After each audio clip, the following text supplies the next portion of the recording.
Welcome to the Online Success Journey Podcast, your opportunity to discover and learn from entrepreneurs like yourself. This is not your typical podcast, but a place where you can get the real story and find out how real people encounter speed bumps and detours, but journey through to find success. Now here's your host for the Online Success Journey Podcast, Patience. Hello everyone and welcome to Online Success Journey. This is episode 232. Are you ready to join the clan? Today we have Chris Misterek, who uses his love for running to solve problems and designing great websites. He inspires desperate freelancers to take matters into their own hands and become successful self-made. Hello, Chris. Hi, Patience. So good to have you talking to me and be on the podcast with you. Thank you for coming. I know the clan here is anxious to hear your story, so let's get started with the basics. Can you tell my clan a little bit about your background, about what you did before you started your online business? Yeah, absolutely. Well, for about 13 years, I was actually a full-time musician, or the equivalent of a full-time musician. I was a worship pastor at a church here in Phoenix, Arizona in the U.S. And so what happened was kind of tragic, but my wife of 10 years actually left me, and I became a single dad somewhat suddenly. And when that happened, I had to learn how to make extra money because my full-time job just wasn't going to cut it for me and my kiddos. And so without a lot of background knowledge, I started learning web design. I started taking courses online, and then I just started building websites for people. And so over the course of about 18 months, my journey as a freelancer kind of exploded, and I went from making nothing to doubling my income by building websites in my free time. And so fast forward 4 years later, and I decided I actually want to do this full time. And so I ended up looking for and finding a job as what's called a UX designer. And so that's what I do full time now. And instead of freelancing in my spare time, I actually help people who want to take the same path I have and learn how to go from knowing nothing about design or development to becoming a full-fledged freelance web designer or have a career in the tech industry at my blog, selfmadewebdesigner.com. So yeah, that's just a general overview, but I love web designing. I love helping people figure out how to do it themselves. What a journey, Chris. Yeah, absolutely. It's been a crazy ride, and it's been the kind of thing where, you know, it was such a hard season to have gone through, but I'm so glad that I did because I learned so much from it. How many kids do you have? Because you said the kiddos, so yes, you have 4 or 5 on your own. Yeah. So from the divorce, I have 3 girls, 3 daughters, and then 2 years ago I was remarried, and we just had our 4th little baby, and it's a boy, and he's about 5 weeks old now. So not getting a lot of sleep, but yeah, it's awesome. I love it. Oh, that's nice. Congratulations. Yeah, thank you so much. Oh, thank you for sharing. What is the most dangerous belief an online entrepreneur can have? I think the thing that I see a lot of online freelancers struggle with is the idea that you have to have a certain level of education or a certain level of experience before you start trying to make money online. And the reason for that is that when I started, I probably shouldn't have called myself a web designer because I didn't know very much at all. But I just kind of jumped in with both feet, and I just started going for it. And I think that where things are at with the state of being able to learn things online, being able to find information, you know, it's really easy to learn a skill, and sometimes the best education is through experience. It's through just taking on a project and seeing if you can make it work. And you know, you have to be careful in that because you don't want to take on too much. You don't want to take on a project that's beyond your skills. But at the same time, I think people are often too careful. They feel like they're not nearly as qualified as they actually are. And truth be told, for as long as I've been doing this, I'm still doing things the same way when I first started. I'm taking on a project that I might or might not be able to figure out, and then I'm just figuring it out as I go. I get asked a lot of times to do things that I've never done before.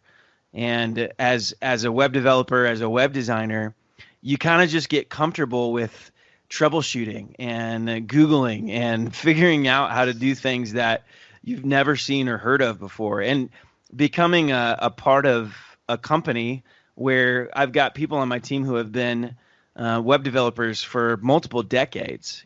And I figured when I came on staff that these guys would just be figuring it out all the time and not need any help, but they were doing the same thing that I was doing. They'd work on a project, come into an error, come into a problem, and they'd Google it and figure it out and keep moving. And so my encouragement is always, if you're thinking about going into online business, especially with web design, just go for it. You're gonna figure it out as you go. Of course, you're gonna make mistakes and come into difficulties.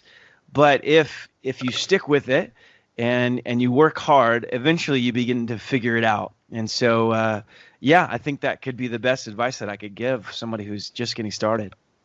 I saw to your experts, you don't need to be figuring it out. Yeah, Oh, wow. I think that's a common misconception, is that especially in the web development world, is that everybody just like, if you call yourself an expert web developer, you know absolutely everything there is to know about web development or web design. And it's just not the case. Most of us are just winging it. Most of us are figuring it out as we go, as we work.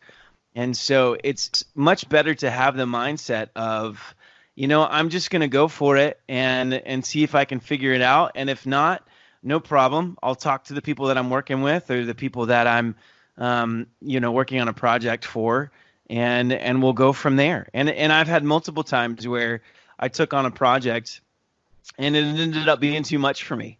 And so, rather than just, not getting back to the client or, dismissing it, I came back to them and said, I apologize, but this looks to be a little bit out of my depth, and I don't think I'm going to be able to handle this. And I've never had somebody who was mad at me for telling them that. Most of the time, they were appreciative of the honesty, because in the online world, you have a lot of people who are really flaky. They take on a project, and then 2 months later, you never hear from them again. And I've had multiple people come to me who have said, we hired a developer to build our website. He worked on it for a month, and then we never heard from him again.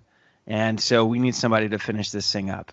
And so what sets you apart is your work ethic and your willingness to do the hard things and to have hard conversations and to stay up and figure it out and to work on it until it's finally finished. Because you'd be really surprised at the amount of online freelancers, especially in the web design, web development world, who just are unwilling to do that. Why do you do what you do? Yeah, well, there's a mix of practicality and then there's a mix of passion. So the practical part is, on my current career path, it wasn't sustainable for me and my family. As a worship pastor working for a church, you don't really get into it to make a lot of money. And that was never my desire. And that's, not why I got into it in the first place. And so I had to start doing it because, I needed some extra income. If I was gonna, be able to put away for my kids' college or to be able to save for retirement, I was gonna have to figure out another source of income. But the great part about it was, as soon as I started learning, I realized that I loved it. I realized I'm actually pretty passionate about it. And I found it later on in life. I was 32 when I started learning. And so I was up against all of these young people who were coming out of college with more knowledge or understanding than I did. But it didn't matter to me, but just because I loved it so much. I did a free course on Code Academy, learning HTML and CSS. And when I figured out how to type in hello world and make it show up in my web browser, it's like a light went off on the inside of me. And so, I very quickly just started devouring as much information as I could about learning web design and about becoming a web developer. And so, there's very much a passion part of it. And I joke that I would do this for free, but I don't tell my clients that. And then the other side of it is, starting this education platform at Self-Made Web Designer. I actually just love helping people learn how to do it themselves, because I had a few people who were instrumental in helping me along the way. When I had problems that I couldn't figure out by Googling or couldn't figure out, just with a whole bunch of searching the internet, I would come to them and go to their house and say, hey, help me figure out this thing. And sure enough, they were able to help me and able to walk me through things. And I feel like I owe it to them to help other people do the same thing. And, I being later on in my career or in my life, or, I mean, I've still got a long ways to go, but I'm not in my early 20s. I don't really care as much about climbing a ladder or, even my growth trajectory as much as I do helping other people find the same success that I have found. Let's put man aside. How do you know you are successful? Well, that's a great question, and I've actually been thinking about that a lot. And I think that a lot of us are almost obsessed with success, to where it becomes almost unhealthy. How we view success and then how we live our lives. So for me, success is having a family that I love and that loves me, and raising health, having a healthy marriage and having good relationships and pouring into other people. So that's the base level of success for me. And everything outside of that is just a bonus. So finding success online as a web designer is a bonus. And I'm just grateful. I'm grateful if for one person to say, hey, I'd love for you to build me a website. I'm grateful for one person to come to me and say, hey, I'd love for you to mentor me and help me figure this out on my own. And so I think you have to be really careful, because a lot of people get discouraged if they start something and then a couple months later, they're not seeing the kind of success that they've wanted or the kind of success that they thought that they would have. Like people wish that they could have 10,000 followers within the first 3 months of starting an Instagram account, or people hope to make $10,000 per website within 6 months of learning web design. And I think what happens is people get discouraged and they quit. And, the journey to success, I think, takes a long, long time. And most of us aren't willing to be patient for it. We're not willing to do the small things every single day when no one's looking, that you don't even know if it's actually making a difference, but you hope that it is. And until eventually we get to the place where we are making the type of income that we want online, or we do have the type of following that we want online. So I think it's important that you view success in the small things that you do every single day that's moving you forward. It's not the big platforms where you win the gold medal, or where you get the big gigs. It's the very small pieces, or the very small steps that you did when no one else was looking, when it was hard to keep going, when it was hard to actually put in the work, that actually makes you successful. What causes that? Do you think also some people who have been in the business for a long time and they show their results, do you think the newcomers always compare themselves with somebody who's been in business for the last 10 to 15 years? Yeah, absolutely. Comparison is it's a good and it's a bad thing, right? Because we compare ourselves to know what's possible. When I see somebody who is making, $10,000 on a website, I don't get discouraged by that. I think, oh man, that's my possibility. Like that's what's out there for me. And I think it's a mistake to be discouraged by it, because someone else's success it's not it's not a zero-sum game. And what that means is, just because someone else wins doesn't mean I can't win too, right? Mm-hmm. Like there's enough business, there's enough people to go around, that if you just stick with it and make adjustments along the way, you will find it. And so that's the positive side of comparison, where you see somebody and you go, okay, cool. That's a possibility for me. And the negative side of it is that where you allow yourself to get discouraged because you're not seeing what they are seeing. And I think, there's so much more to people's story than just what people see on Instagram, or just what people see from a podcast interview. And for me, for example, having this podcast interview with you, talking about success, there were seasons where it got really, really hard, and I wasn't sure I was going to be able to keep going. But I did. And now I've been able to push through and learn things that if I hadn't have pushed through and kept going, I wouldn't have learned them. And I attribute my success to just keeping on going, to just not quitting. And but you don't see that. And so I think, and even people who are successful, people who you would look at and go, oh man, could get to the level that they are at.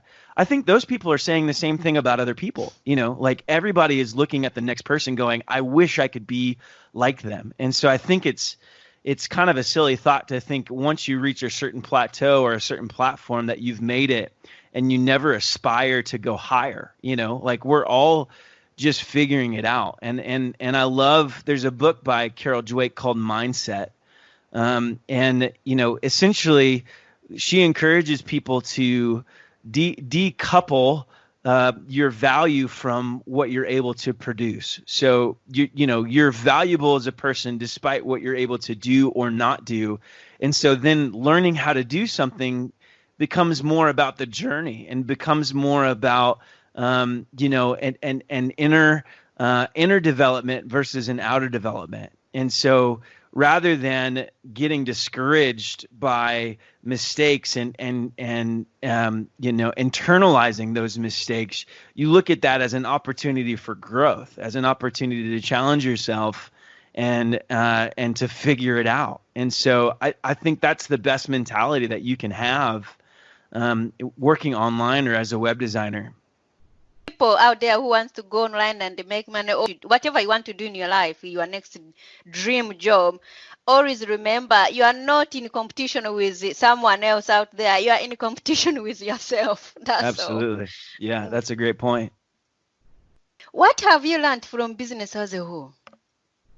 Yeah, for me, I think the main thing that I come back to is, to be a good business person, you really have to learn how to just serve other people and put other people's interests before yourself. And it's not about, like at the end of the day, I'm not trying to get a paycheck from another person. I'm trying to make another person successful. And that's the best way to do business. And sometimes it means that I make money from it, and sometimes it means I lose money from it. But I think eventually, if you get a reputation for, hey, this person actually just cared about me and wants to see me succeed and does everything they can to help me get to the next level, like you do that for enough people, and you won't have a difficult time finding work, because word will get around and people will flock to you. And so I've had that mentality, and it's the same thing as people have, like, why would somebody want to be a friend with someone? Well, if you're a selfish person who only wants other friends or other relationships for personal gain, like, you're not going to have a lot of friends, like, not a lot of people are going to be attracted to having a relationship with you. But if you work as an individual to try to promote and encourage and lift other people up and help people get to the place that they feel like they should be in life, you won't have a problem finding friends. And so the same is true in business. And that's how I've tried to model my business, building websites for people. And it's what I try to do in Self-Made Web Designer, is help people find the success that they are trying to find. Because in my opinion, like, there's no greater calling, than to help somebody get to that next level that they're trying to get to. Do you have a mentor or a coach in your business? Yeah, I have a few, and I don't have like a specific mentor person that we sit down with every week and we go over things that I do. But I have one guy, his name's Anthony Garone, and he actually just wrote a book called Clueless at the Work, which is great and would highly encourage anybody to go check it out. But he was actually the first person to encourage me to start learning web development. And so, it was 6 years ago now, and we were at a coffee shop, and he just nonchalantly said, "You should really look into learning this. I think you would like it, and I think it could be really good for your career." And that's why I started in the first place. And I've gone back to him over the years to get advice and to, figure out certain things that I couldn't figure out. But I also have guys that I work for right now at my company, at the company that I work for, called Show It. So the CEO of my company is an amazing guy. His name's Todd Watson, and I talk to him pretty regularly about things and get insight and input. But my boss, whose name's Nate Sees, also the same. But I think when it comes to mentors, I look at a mentor as anybody that gives me helpful advice, so that could be online from an Instagram post or a tweet or a newsletter that I've signed up for. Like, you don't have to sit down and have an hour-long conversation with somebody every week for them to be a mentor. And I think we do ourselves a disservice if we look at it that way. If we don't see it as, I'm just going to learn as much as I can from as many people as I possibly can in whatever way they're putting out information, so that way you're not limited to the people that have time to talk to you, for a good amount of time each week, because in all honesty, most people aren't able to do that, but if you look at it as, I'm going to take the information that I'm finding and really figure out how to put it into, put it to work in my own life, then you could have an unlimited amount of mentors that you could be learning from. What is the most valuable thing or a lesson you learned from all your bosses, your colleagues, and all the materials you have been reading? Man, there's so much. I think the main thing that I've learned, in that I really encourage people to take to heart, is that being good at something, anything really, is not an innate trait. It's not a part of your genetics to be good at something. And so a lot of times we look at people who have become successful and we say, oh, they were born with it, or, oh, it's their genetics, or we assign it to some, far off thing that happened to them, rather than looking at that person and saying, oh man, they must have put a lot of work into getting to where they are. There's a great book called Peak by Anders Ericsson. And it's the book where the 10,000 hour rule comes from, where, if you see somebody who is an expert in a certain thing, it's likely they've spent at least 10,000 hours working and honing that skill. And so, it really kind of, the book really kind of removes the idea that some people are gifted with certain things and some people are not.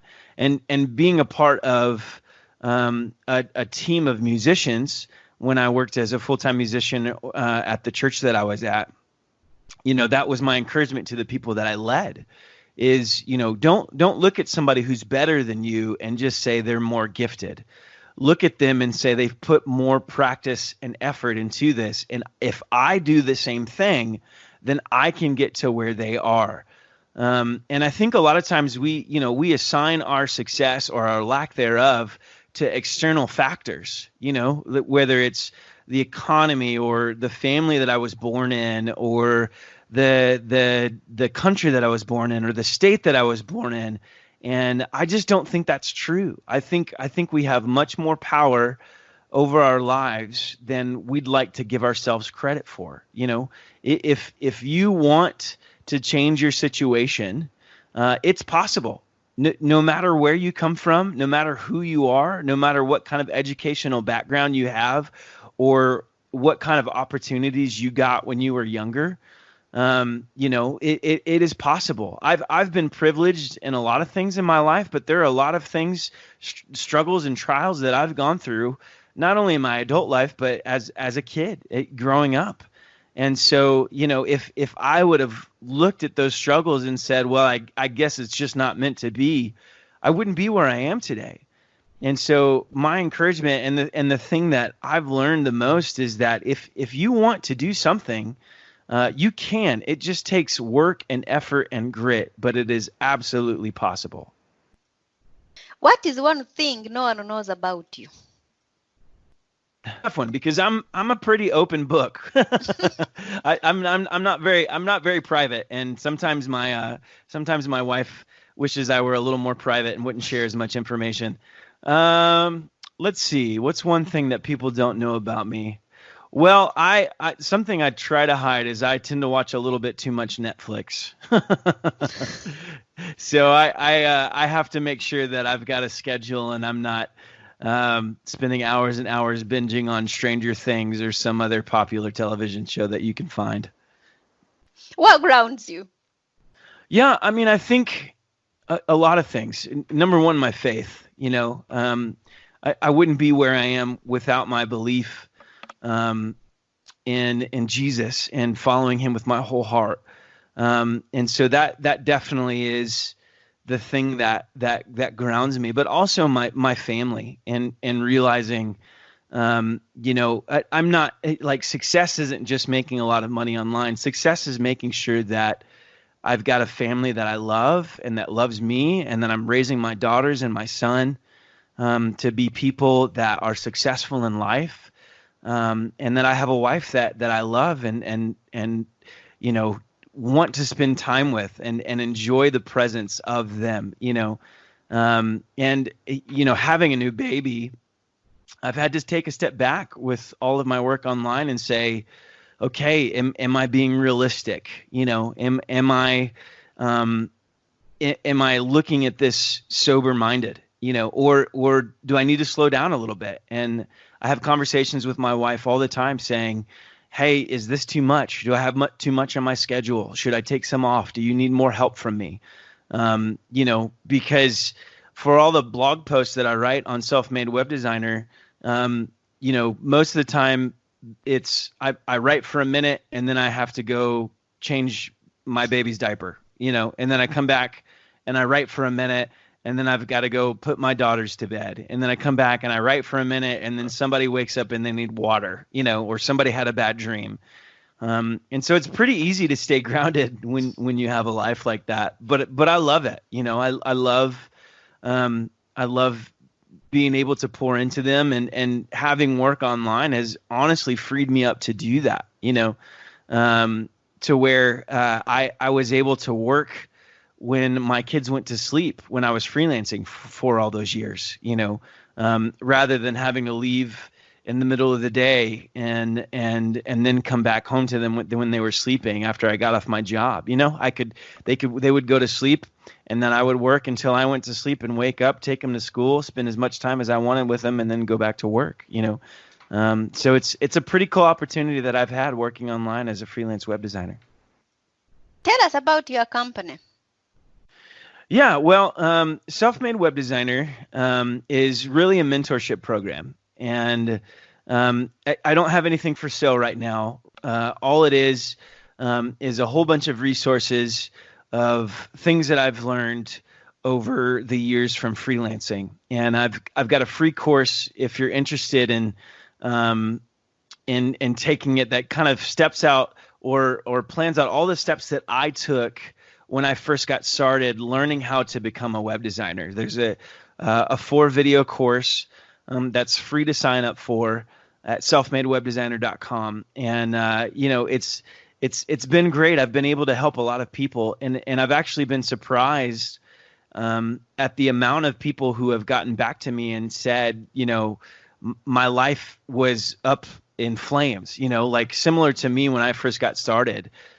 People who had some tragedy that started in their lives, and they found my website, and it encouraged them to learn and to start making money.